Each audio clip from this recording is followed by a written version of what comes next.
Hello बच्चों, welcome to ATP star. कैसे हो आप सब? होपिंग दैट आप सब बहुत बहुत अच्छे होंगे। बच्चों, आज आपके लिए मैं लेकर आया हूँ super trick regarding rearrangement of carbocation. कई बच्चों को बड़ा डर लगता है, सर रीअरेंजमेंट कब आएगा, कैसे पहचानेंगे? तो आज इस छोटे से वीडियो के बाद आप पहचान भी जाओगे कि रीअरेंजमेंट कब होता है, कैसे पहचानोगे, और उसका क्वेश्चन भी कर लोगे। ठीक है, तो बहुत डीप कंसेप्ट में नहीं जाएंगे हम, सीधा क्वेश्चन करने के हिसाब से मैं आपको ट्रिक बताऊंगा। तो तैयार हो? कॉपी पेन लेकर बैठना है, ऐसे नहीं बस वीडियो को देखते रहो, सिर्फ उससे काम नहीं चलने वाला, बिल्कुल भी नहीं चलने वाला, कुछ प्रोग्रेस नहीं होने वाली। तो देखो, सबसे पहले स्टार्ट करते हैं विद द सीधा क्वेश्चन से ही समझेंगे। जैसे कि मान लीजिए हमारे पास केटायन बन गया किसी भी रिएक्शन में। अब कार्बोकेटायन हमारा मार्कोनिक ऑफ एडिशन में, उसके अलावा SN1 रिएक्शन में, E1 रिएक्शन में, डिहाइड्रेशन ऑफ अल्कोहल में, बहुत जगह कार्बोकेटायन हमारे पास बनता है। तो इन रिएक्शंस के दौरान जब कार्बोकेटायन बनता है, याद रखिए ऑलवेज चेक फॉर रीअरेंजमेंट। तो एक बात दिमाग में बिल्कुल बसा लीजिए कि always you have to check for rearrangement. ठीक है, जब भी कार्बोकेटायन बने। अब चेक कैसे करें भाई? तो चेक करने का तरीका सिंपली ये होता है कि आपको जो प्लस चार्ज है उसके जस्ट एडजेसेंट पोजीशंस जो है, कार्बन्स जो है, उनको देखना होता है और उन पे इमेजिन करना होता है कि अगर वहाँ प्लस आ जाए तो क्या उसको पहले से ज़्यादा खुशी मिलेगी, क्या वो पहले से बेटर होगा। तो आप देख सकते हो कि यस, ज़्यादा खुशी है कहाँ? लेफ्ट साइड में। तो अगर प्लस चार्ज लेफ्ट में आ जाए तो बहुत बढ़िया। अब उसकी खुशी के लिए हम कुछ भी कर सकते हैं। तो क्या करेंगे? तो वहाँ पे जहाँ पे ये प्लस जाना चाहता है, अब ये इसकी मंजिल है, यहाँ जाना चाहता है। यहाँ पहुँचने के लिए आप चेक करिए क्या यहाँ पे कोई रिप्लेसेबल H अवेलेबल है। Is there any hydrogen available? If yes, then shift the hydrogen to this particular carbon. Shift, hydrogen को शिफ्ट कर दो, और हाइड्रोजन को शिफ्ट करोगे जब यहाँ पे, तो इधर प्लस चार्ज खत्म हो जाएगा बिकॉज उसको इलेक्ट्रॉन मिल जाएगा H की वजह से, और यहाँ H के जाने की वजह से प्लस आ जाएगा। समझ में आई बात?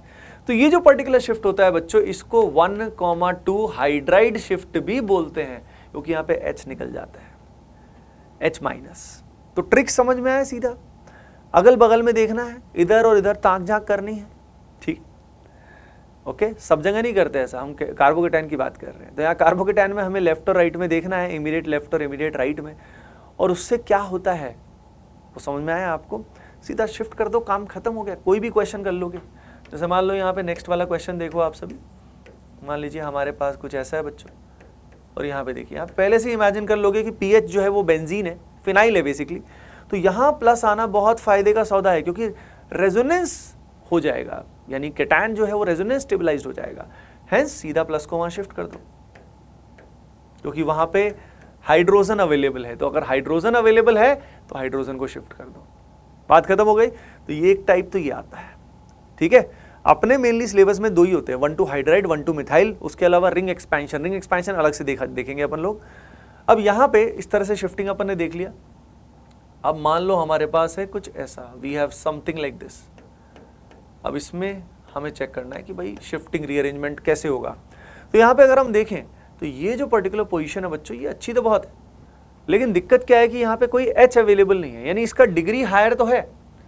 ठीक है, मेनली क्या होना चाहिए? कार्बन का डिग्री शुड बी मोर। यहाँ पे आप देख सकते हैं इसका डिग्री क्या है, 4 है भाई, यानी स्टेबिलिटी तो बढ़ेगी, लेकिन 4 में तो जगह अवेलेबल नहीं है ना, हाइड्रोजन अवेलेबल नहीं है।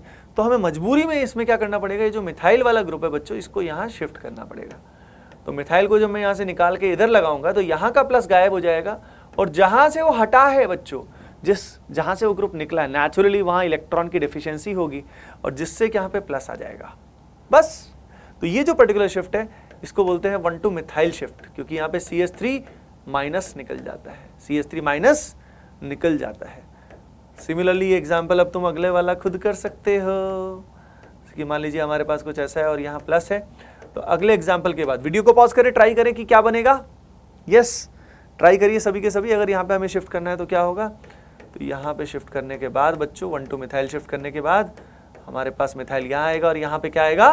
प्लस आएगा। तो इस तरीके से यहाँ रीअरेंजमेंट किसी भी क्वेश्चन में अपन चेक कर सकते हैं कि होगा कि नहीं होगा।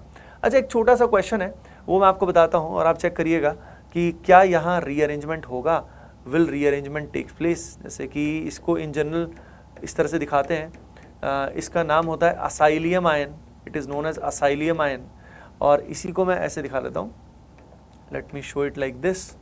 एंड आपको सोचना है, यू हैव टू थिंक कि यहाँ शिफ्टिंग होगा या नहीं होगा, ठीक है। और आपको कमेंट सेक्शन में बताना है, you have to tell in the comment section as well.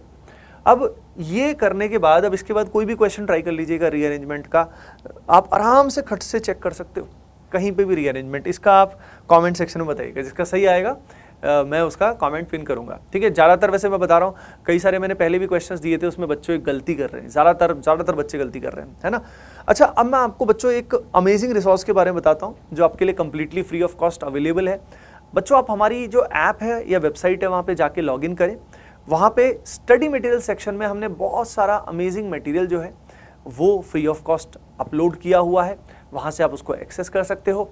And yes, उसके अलावा there is a feature known as practice, वहाँ से आप प्रैक्टिस टेस्ट भी दे सकते हो, that is also available free of cost. उसके अलावा if you want to check out our paid courses, तो आप स्टार बैचेस सेक्शन में या ATP ऑनलाइन टेस्ट सीरीज में जा सकते हैं, and from there you can be the part of our paid courses as well if you want.